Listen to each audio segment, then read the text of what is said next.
بسم اللہ الرحمن الرحیم۔ جو شخص کسی رنج و غم میں مبتلا ہو، اس کے کان میں اذان دینے سے اس کا رنج و غم دور ہو جاتا ہے۔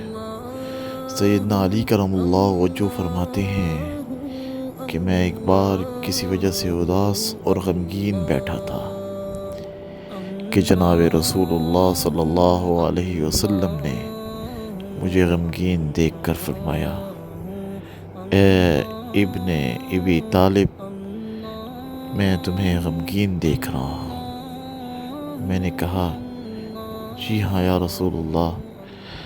آپ صلی اللہ علیہ وسلم نے فرمایا، تم اپنے گھر والوں میں سے کسی سے کہو کہ وہ تمہارے کان میں اذان دے، کیونکہ یہ غم کا علاج ہے۔ سیدنا علی رضی اللہ تعالیٰ عنہ فرماتے ہیں کہ میں نے یہ عمل کیا تو میرا غم دور ہو گیا، اس طرح کہ تمام راویوں نے اس کو آزمایا تو سب نے اس کو مجرب پایا۔